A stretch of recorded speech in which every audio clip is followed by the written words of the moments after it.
Okay, good. So really, if using y bar, using simple variation for y1 to yn, we are trying to determine whether or not we can find the predict interval for yn plus 1. Okay, so let me pull out a new slides. I think I finished. I think I saved it already. Hopefully I saved it already. From 661, I have a new panel. So then, okay, again, y1 to yn.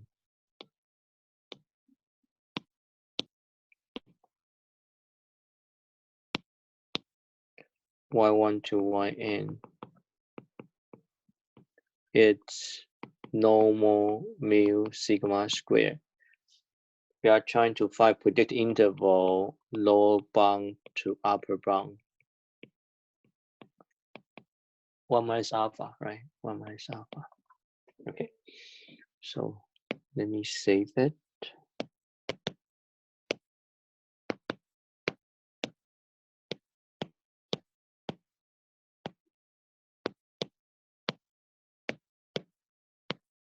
Okay, good. And then if you remember, I said it's actually easy right here, I think. For example, it's you do know that y bar is also good as estimators for n plus 1, right? So which means that it's you are trying to predict what yn plus 1 is. You're more likely to use y bar, okay? Because you do know in terms of the unbiasedness, this guy right here, mu minus mu is 0. So it should be straightforward. And then by the variance of y bar minus 1 plus 1, next different story, right? Right here is variance y bar, then plus variance yn plus 1. You have extra variation when you do predictions.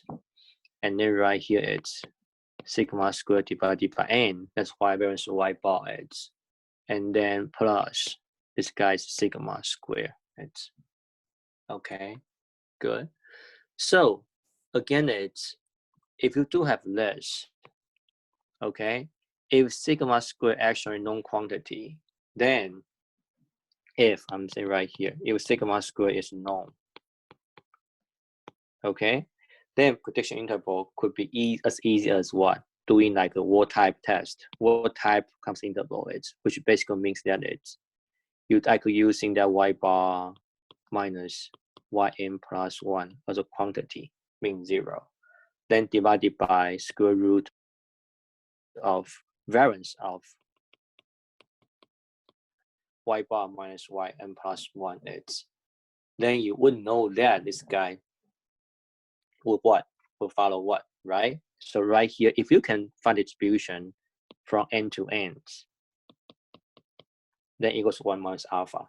Then you basically say quantile to quantile, using something like a pivotal quantity is. And then by doing so, eventually you'll be isolated yn plus 1 in the middle, and then find that lower bound and then upper bound is. You find a lower bound, upper bound is as a function of y. So let me write it here. Y and then upper bound is. Well, that's your path, right? That's your path to answers. That means number 1 is, of course, sigma square is known. So what is A to B? Right here. That depending on what distribution y bar minus y plus 1 is, right? Right here, this guy should be easy for you right now, I think. Normal, normality, no problem. Then I think mean 0 with deriving here. And the variance is what? Then sigma square n plus sigma square. That means this quantity right here is actually like it's a pivotal quantity. And this guy from 0, 1 is. Right? I think so. So far, so good. Then if it's normal 0, 1, you can change A to B, become Z is symmetric. So then half over 2 and then z 1 minus alpha over 2x. And then to get the lower bound upper bound of the y bar, yn plus 1 should be straightforward. Moving here, then switch a little bit, you will see the question. But I do know it's not what we're looking for right here. What we're looking for right here is actually what? You don't know about the sigma square, but it's okay. If you don't know it, you estimate it, then I think you guys also know what I'm going with already, right? So basically, again, you are trying to say y bar minus yn plus 1. I'm going to replacing sigma square become x squared x. I'm going to do so. Okay? So that basically means what? You need to know what this distribution follows. Okay? Then I think I do that last time, right? That's class. I remember that now. Nothing but this guy followed Tn minus 1 is a T distribution. Okay? Again, you could follow the distribution definition of z divided by square root of v, right? V then divided by gamma. Yes, right? Z is normal 0, 1. V is what? V is chi-square, which is bigger than R. And eventually, right here, it's you divided by n minus 1, I think. Okay? You could write a whole quantity like that way. Then follows Tn minus 1. It's okay? So hopefully you have the ability right now. I don't want to put in detail because we talked about this multiple times, how to derive distribution using these and using chi-square distribution. So let me just not go in there, and then you know that m plus 1, then alpha divided by 2, then minus, actually, if you want to do left hand side, beta 1 minus alpha over 2, then Tn minus 1, then 1 minus alpha over 2, I think. Then become 1 minus alpha x. Okay? So which means that it's eventually find the upper bound, lower bound should be easy, I think. So if you do so, I might just taking out, then 1, then times s. Okay. Oh, well, inside got outside got s. Okay. Yeah. And then, but hopefully that's not confusing. Again, x squared should be, in A should be x squared. Okay. Then you just move it around.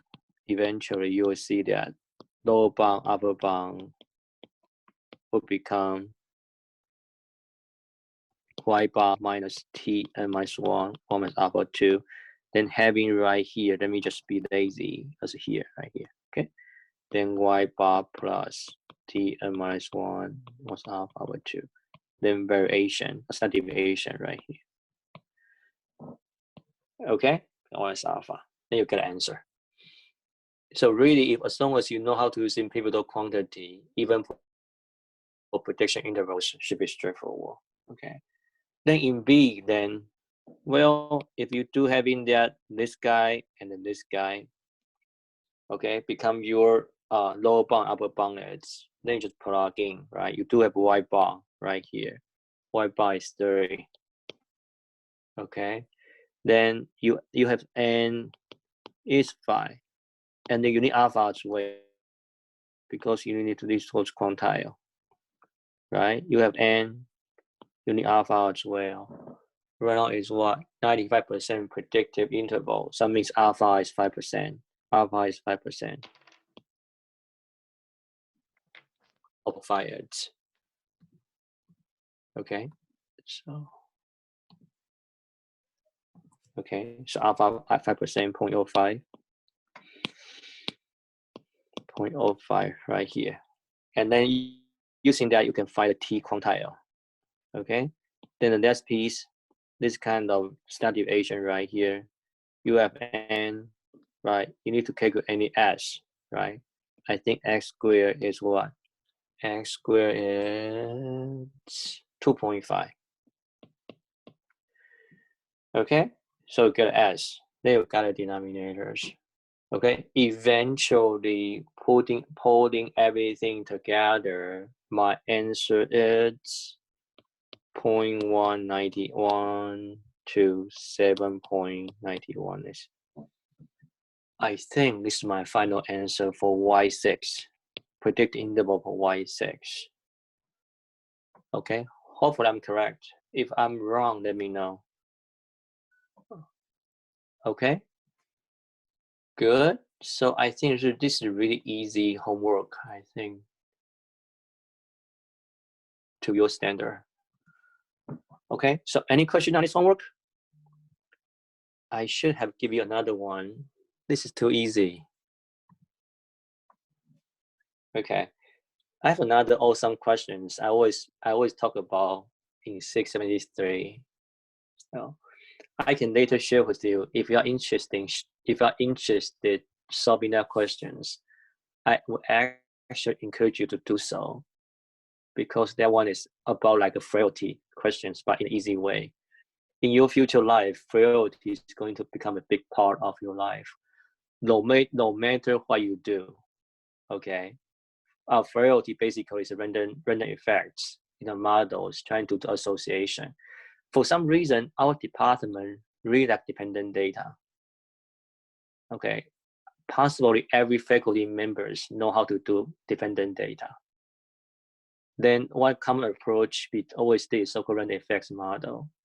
Then using random effects to associate dependent outcomes.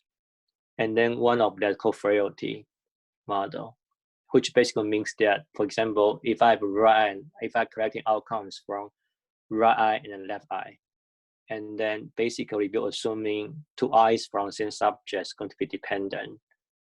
And then, for example,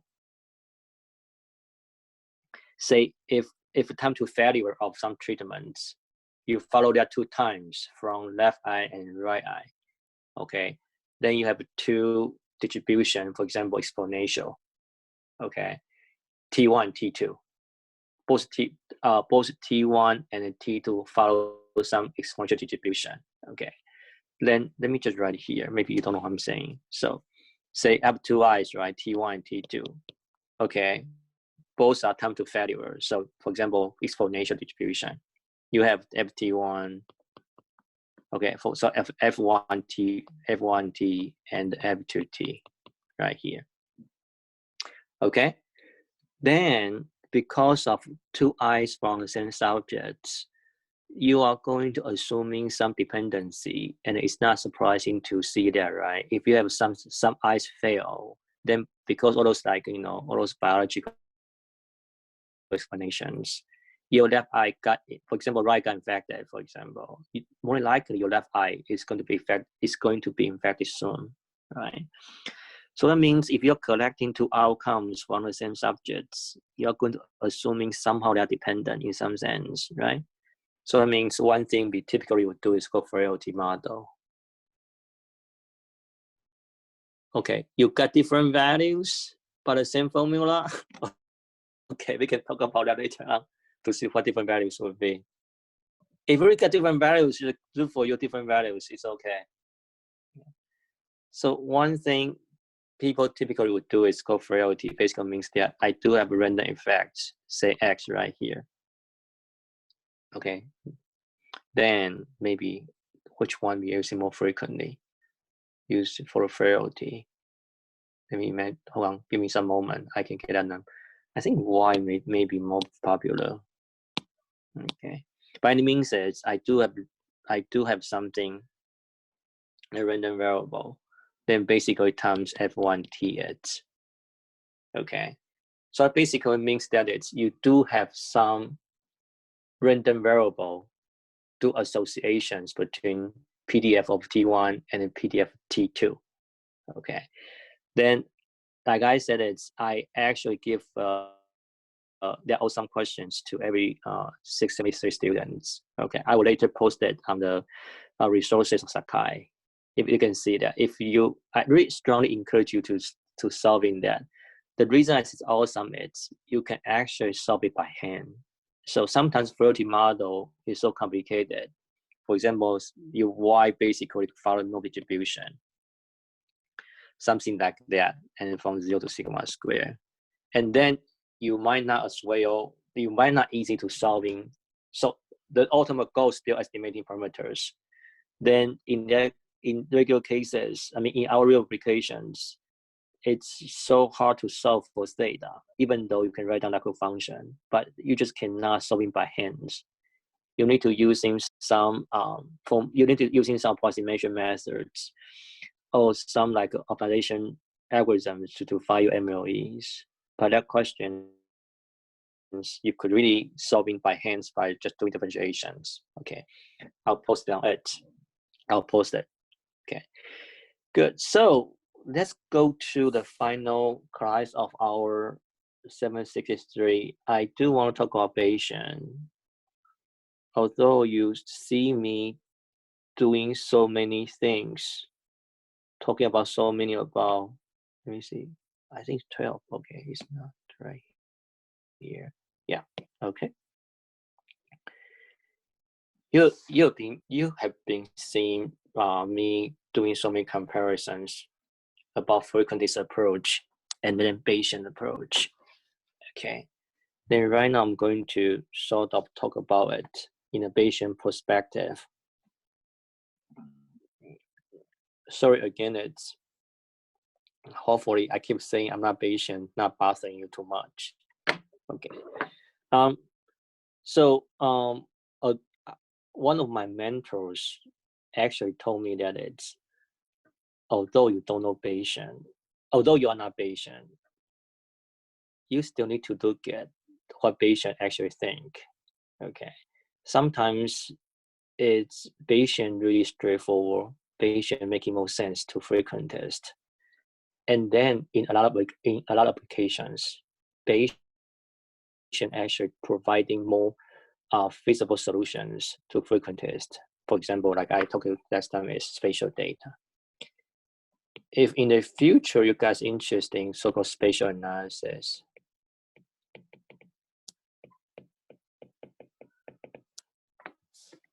okay, really you don't have much choices. You just cannot do frequentist, okay, because in the spatial data, there are so many dependency in spatial random variables. Then in that case, a frequentist just have nothing to do as a maximization problem. It's so intractable, you don't even know, even you can write down local function, you just have no way to solve it, okay? But Bayesian give you some easy way to either approximate or calculate actual distribution of the parameters of interest, okay? Spatial analysis. The second one, if you're really interested in Bayesian, you should look at every modeling right now for the COVID-19. So I really encourage you to see who is modeling the incidence of these virus infections, or saying that it's either death data or infections data. To be honest, you will find that actually they are not biostatisticians. Okay. Most frequent user of a prediction model they are going to propose, they are all epidemiologists. Okay. And then if you take a deeper look of the method they are using, I guarantee you 99% using Bayesian model. Okay. Why is the case? Why is using Bayesian is so straightforward to learn? It's one thing, most important thing is using Bayesian, you could do simulation of the data. I'm not saying frequency cannot do. Frequency is just not necessarily using that. But using Bayesian, you could simulate it, the data, and then simulate the distribution of either your prediction or anything you want to do. You're always just using the posterior distribution to simulate the data and do inferences. So imagine everything as a COVID infection right now is so dynamic. Okay. You don't actually having much of information to do conventional statistical inferences. For example, infection disease latent period.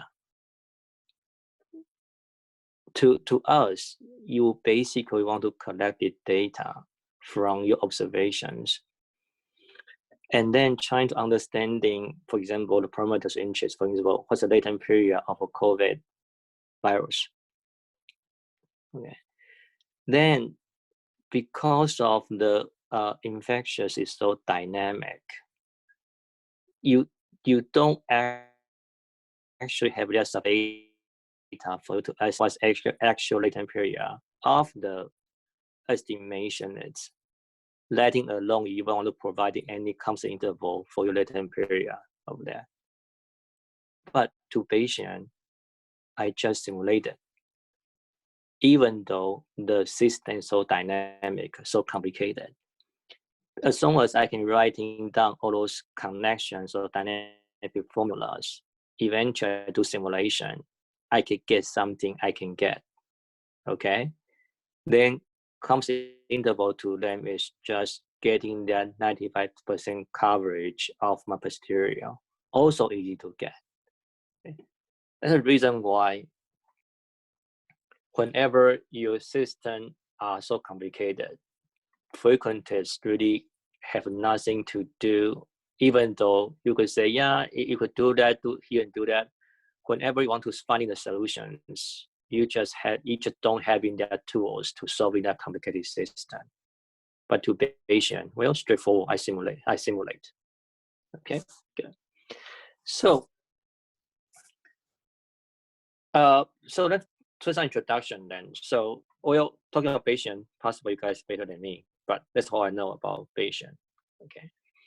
So all semester we learn about is conceptually co-frequency approach. I say multiple times, right? And then the really easy comparison would be, right, frequency approaches. Parameters is a known, non-random constant. That's to frequent test. But to Bayesian, theta is a random variable. Okay. One thing, like I said in the class, in 61, you really cannot say your lower bound, upper bound are random variable, because I said confidence interval is collecting your data, and then after collecting data, you collect it. You calculate lower bound and upper bound. Really something we call that as a confidence, not probability. That's for some reason they cannot call it probability, because whenever your data was collected, it's not random variable anymore. Okay, either your interval cover your theta or not, there is no probability sense. Okay, but imagine if you theta actually random, right? Like Bayesian it's so trivial, right? Random variable between lower bound and the lower bound probability equal to 95%. So easy to interpret what's your interval is. Okay, good. So in Bayesian approach, then parameters of theta is conceptualized as random variable. Okay, the distribution of a random variable, the distribution of the theta is called prior. Okay, and then the prior could be interpreted as the belief of what theta should becomes before observing X. That's called prior. That means before observing your data, what your theta would look like. It's a prior distribution. Then after collecting X, did I say that right here? I think so, right here. Okay, again, it's pi theta is a prior distribution, prior of theta. And then most importantly, it's we still in Bayesian, this important aspect is prior, likelihood, and then posterior. The likelihood functions exactly what we write as PDF of likelihood function.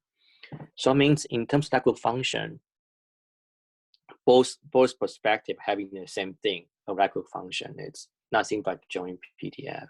Okay, but to Bayesian, writing down this is so intuitive. For example, I have a prior, I given value of theta.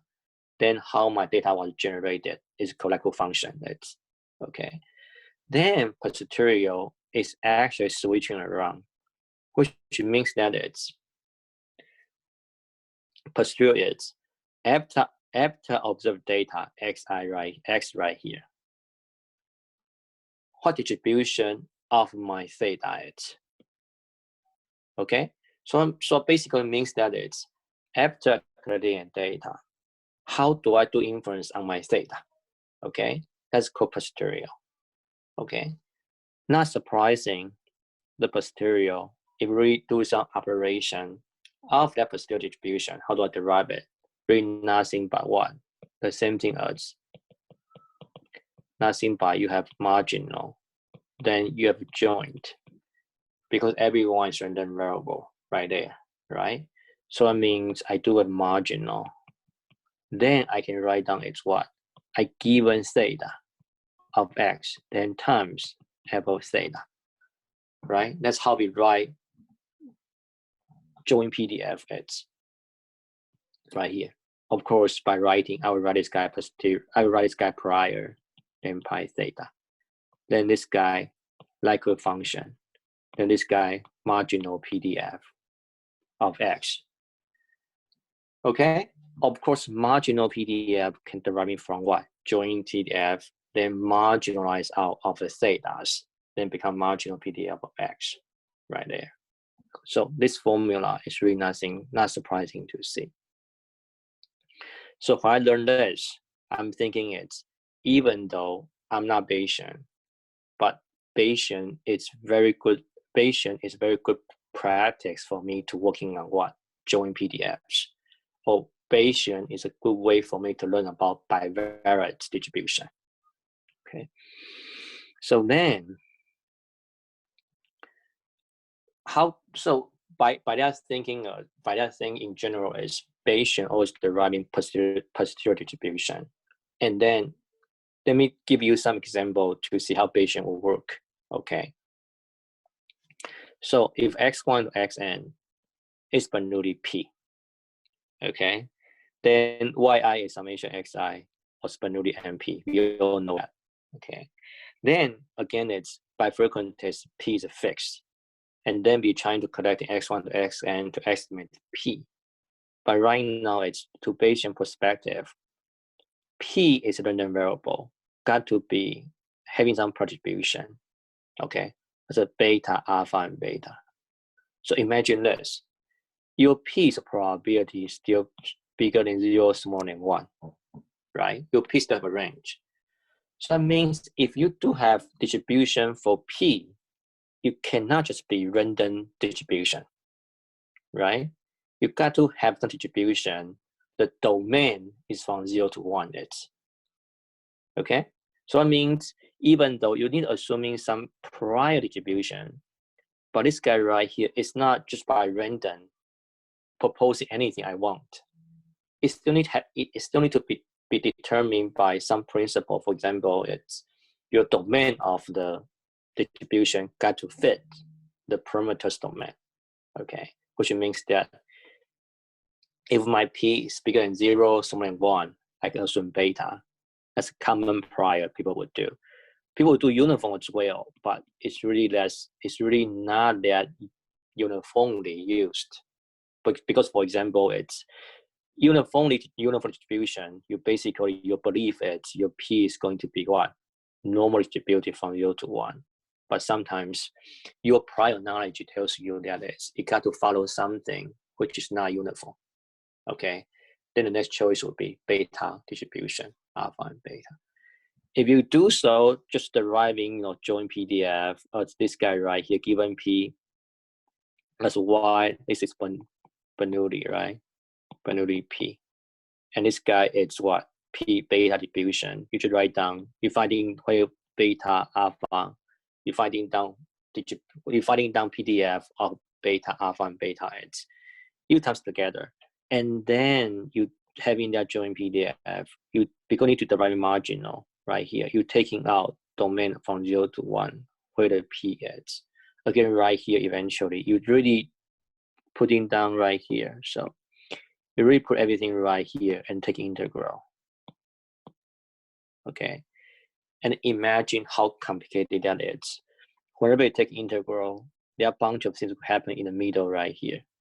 Okay, so that means when you're deriving the posterior, the distribution of marginal is going to give you bunch of challenges. Okay, in this example, it's actually relatively easier. That's the reason why it always happens in the Bayesian's textbook.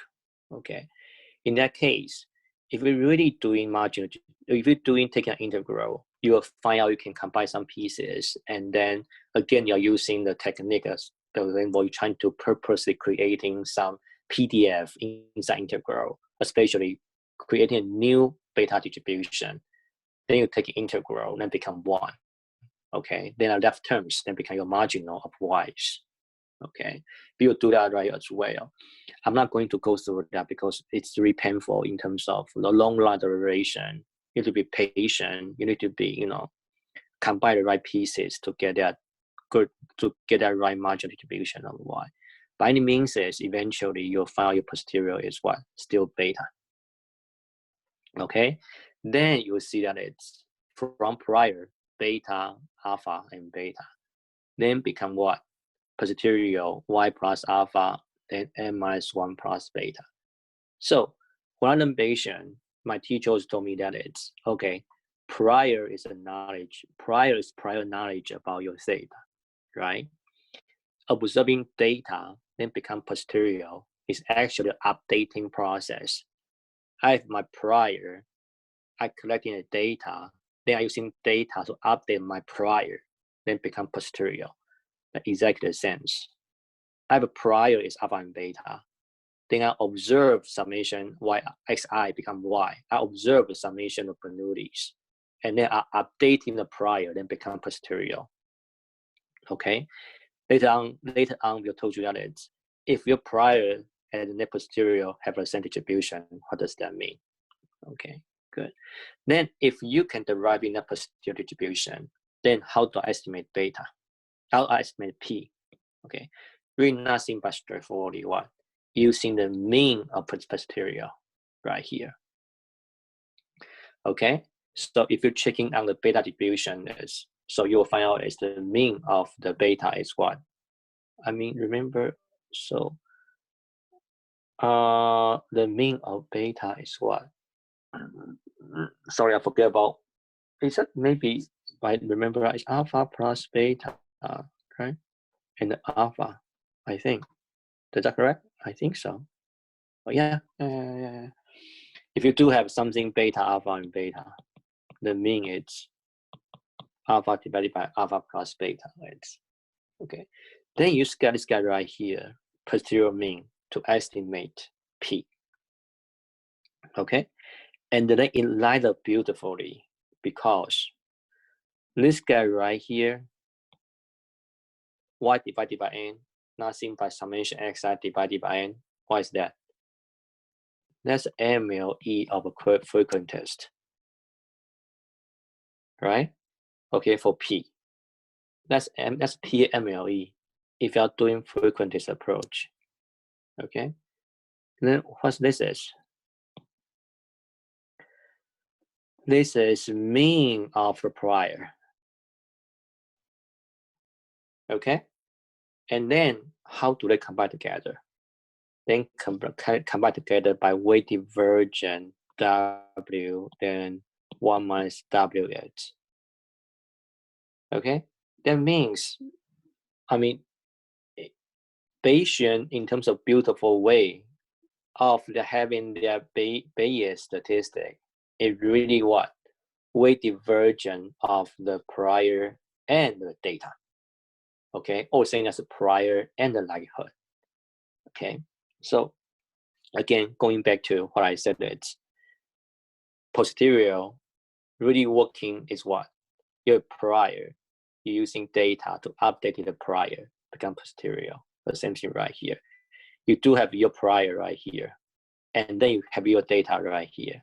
Then your posterior is nothing but updating your prior's mean to become posterior's mean right here. Okay, so then if you do pick up the Bayes estimator for P, and then you can actually compare, right? I have my Y divided by N. It's a frequentist MLE.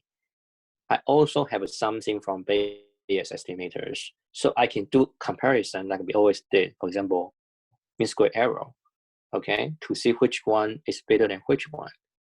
Which means that is I can always calculate MSE by definition.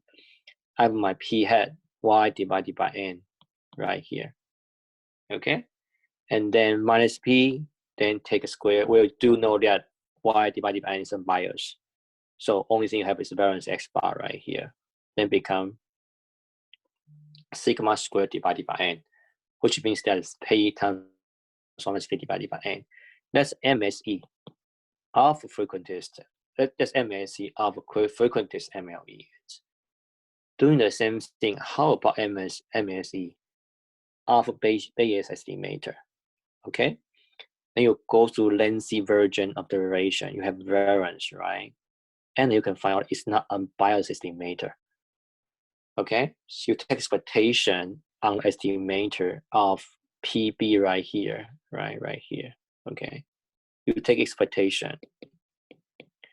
You'll find out how it's not in a bias estimator. But again, it's if something unbiased, if something biased, okay, or something not unbiased, that not necessarily means they would have small, they would have larger MSE, mean square error, right? Remember I showed you about the MLE is biased, but they have a smaller MSE. The same thing right here. Okay, I can calculate the Bayes estimators for P, and I can calculate the Bayes estimator MSE.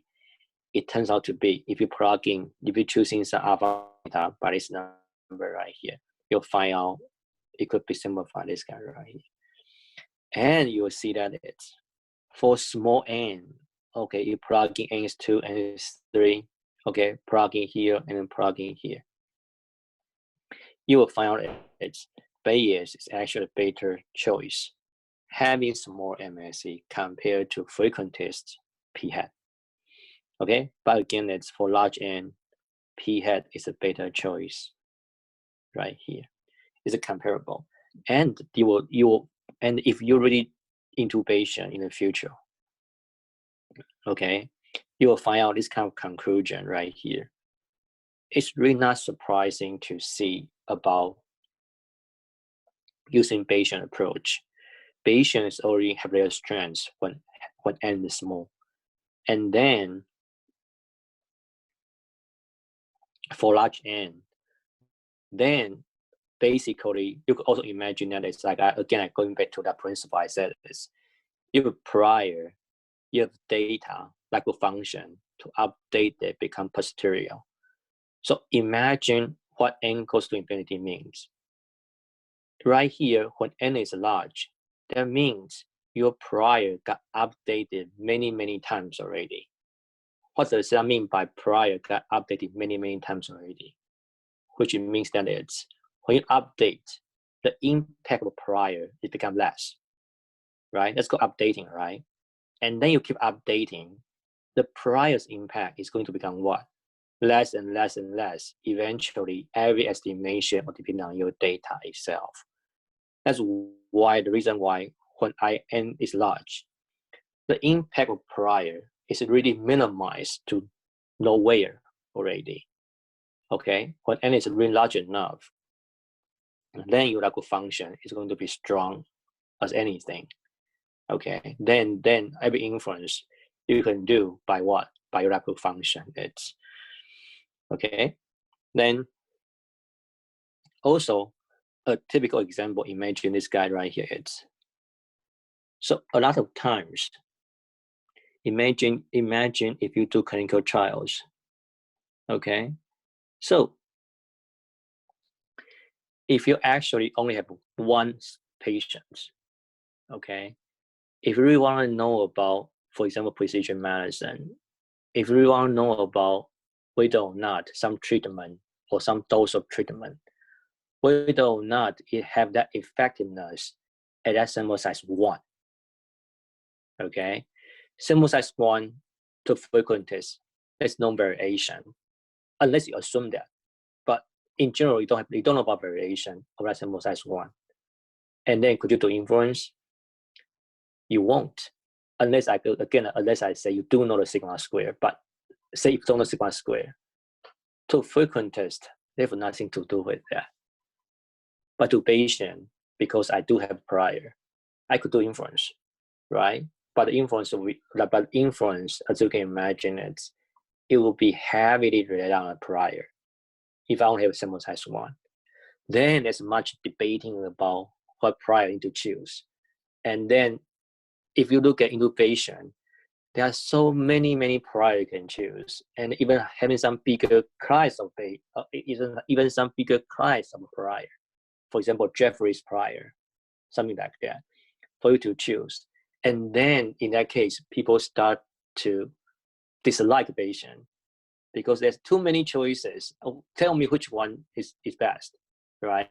And then even by that, I think a bunch of Bayesian statisticians having a lot of theories talk about which prior to choose, okay?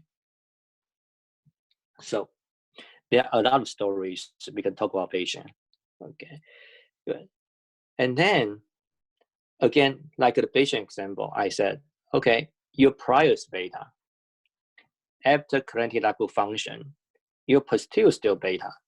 Then if your prior and posterior having the same family, because conjugate prior is, okay? So then they are not only happening in the Bernoulli, but they are not only happening in the Bernoulli case. In the normality case as well, okay? This one is also typical textbook Bayesian models, okay? Again, it's right here, sample size 1, I think, sample size 1, okay? Follow n theta sigma square. So say if you don't know about sigma square, I think right here you have to put is known quantity, because you don't know, because I don't talk about the prior for sigma square as well. I think sigma square right is known quantity. And then you do have in their posterior prior distribution of theta also follow normal mu pi tau square. Okay, then going back to how you deriving posterior distribution right here. Okay, you go through your joint PDF, you marginalize joint PDF. Okay, everything is based on normality. You know what happens. Okay, again, that posterior will still become normal. Okay, the posterior also normality, and the mean become what? Mean become less, and the variance become less. Again, sorry here. Look at the mean. What's this? This guy, maybe you can see is what? Nothing but lack of function. Nothing but frequentness MLE, although this guy right here is only a single one right here. Okay, this guy would be frequentness MLE. And this guy is what? The mean of the prior. So it means posterior mean, the posterior mean in this case, again, is what? Weight divergent of the frequentness MLE, and then prior mean, it's the same thing as similar things as the Bernoulli case as well. Okay. So again, this is conjugate prior, because the prior and the posterior having the same distribution. Okay, of course, right here again, if I do have x1 to xn, okay, you need to follow the same procedure to derive posterior distribution. Then in this case, typical textbook, this guy X bar is what? This guy is theta hat MLE of a frequent test. And this guy is what? Mean of posterior, mean of prior. The same thing. Weighted version of frequency MLE and then prior mean. Okay, so then, okay, I say, what do we learn from the binomial and then normality Bayesian estimation? Yeah, just exactly, I talked about it. Posterior distribution is really nothing but keep updating of the prior as a weighted version of frequency MLE and then mean of the prior. It's okay, good. So then let me go through a little bit of a list. Okay, so everything Bayesian would do is just using the posterior to doing the inferences. But before I did that, I don't know if I have time to go get to layer. But one thing I really want to mention is this. Although I said, you see the binomial case, you see normality case, it's really like, well, beautiful, right? I think to me it's beautiful. But the point is, it's based on, it really based on you will be able to solving the marginal PDF in terms of closed form, which means that it's you will be able to solving for integrals of the PDF to get a marginal of y. In real practice, it's not that case. Okay, there are so many things right now you won't be able to just eat, not like textbook questions, binomial and normality as conjugated prior. You do have in that marginal PDF of y's written that beautifully. What's that? So what happens if you really don't have in that analytical solution for the integral of the joint PDF become marginal PDF then? How would you do? It's a method called Markov chain Monte Carlo, MCMC. You possibly heard that multiple times, MCMC. What MCMC is? Markov chain Monte Carlo actually saved the Bayesian words, to be honest with you. So I remember my professor told me that he's a Bayesian, but when he's a PhD student in 1970s, I think. At the time, Bayesian really going nowhere, because in the question at hand, they cannot solve an integral. They just cannot solve integral of the joint PDF to become marginal. Then until MCMC coming out. MCMC is really easy. I mean, MCMC ideally is easy. Okay, so imagine this as, if you cannot solve an integral, but the goal is deriving for marginal PDF anyway, right? So again, like at the beginning, I told you that, again, in the beginning of the lecture, I told you that it's to Bayesian, everything is simulated. Everything can be simulated, which means that it's as long as I nail down prior, I can basically fix my prior, then simulated data, right? And then using data to update my prior, and then deriving posterior distribution. Okay, so everything can be simulated, but the point is, if you really get into a simulation world, or you really get into the computation of simulations, it's really not hard for you to imagine some simulation is much more efficient than other simulations. I don't know if you can imagine that or not. For example, it's you are trying to understand the distribution of normality. Okay. Maybe you can say, well, I have in that theta and sigma squared put into R. They give me a random numbers on normality is. But that's actually black box in the back, right? You don't actually know how they simulated the random numbers of a normal 0, 1 is. Okay, good. And then even further is, if that's black box, how do you know what math are they simulating? How do you know how do they simulate the normal 0, 1? Even further is there data simulation actual normal 0, 1? Okay. Or can I have a quicker way to simulate normal 0, 1? There are a bunch of this kind of statistical idea floating around in 70s and 80s. Okay.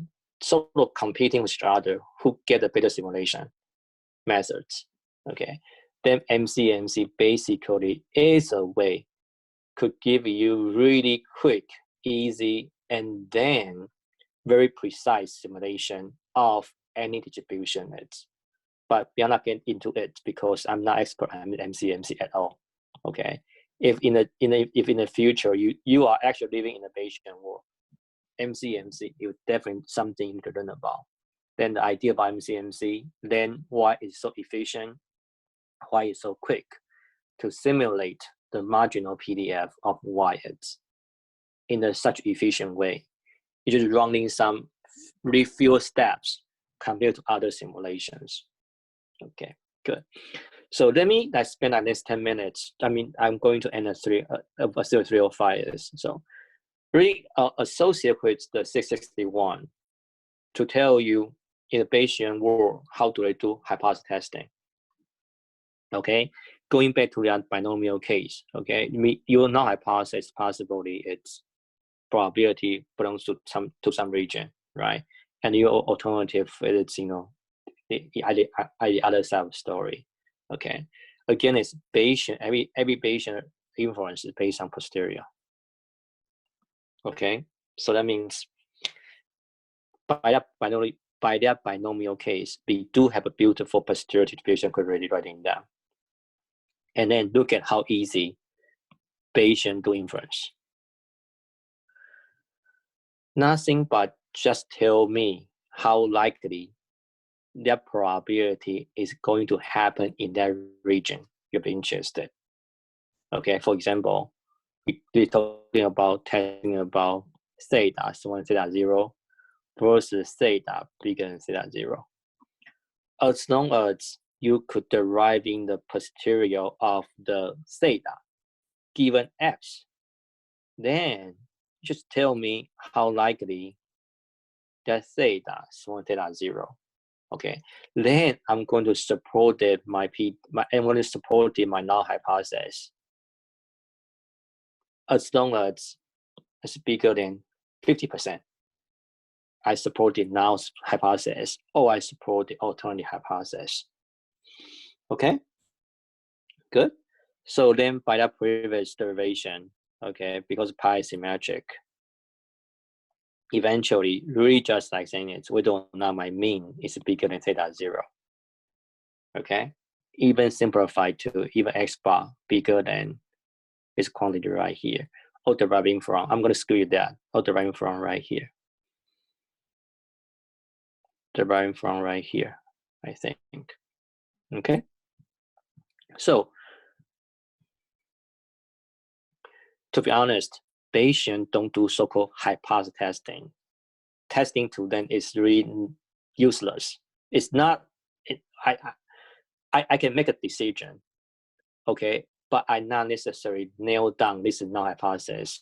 That is alternative hypothesis, because when you have a quantity theta right here, I could give you probability sense. I could just telling you it's, hey, how likely theta is theta 0. I don't have to say, well, my inference based on condition on null hypothesis. Then what's the probability of theta? Okay, so Bayesian talk about hypothesis testing only because frequently talk about hypothesis testing. To them, it's really not necessary to talk about hypothesis testing it. Okay, good. So that which means that it's Bayesian just trying to say, hey, if you really do this kind of things, what's Bayesian's perspective? This very famous factor called Bayesian factor right here. And then, so let me just jump into directly definition. Although these kind of things could actually deriving, this equation could actually deriving by Bayesian, by Bayes theory. Okay, so let me jump through, and then you will see how Bayes factors making so much sense. Okay, so right here it's Bayes factor is nothing but ratio of two. It's a ratio of two ratios.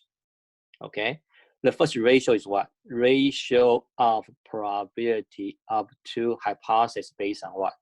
Prior. Okay, and then the ratio of the ratio in the numerator is what? The ratio of what? Posterior. Yes, right? Because I remember I said really Bayesian is given X, so frequency is given null hypothesis, then doing inference on theta. Then it's actually more straightforward given data to tell me what's the probability of alternative or null hypothesis is. Okay, then what does that tell you? That told you that it's how much data to support your either null or alternative hypothesis. Because if you don't have data, you do inference on prior. If you have a data, you do inference on posterior. Okay, then you take a ratio. That means what? That means how much data tell you to updating the prior is.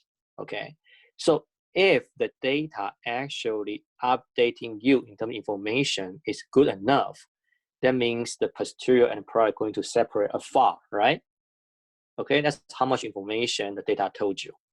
Okay, so it's really hard to see it. Whenever Bayes factor is up, that means what?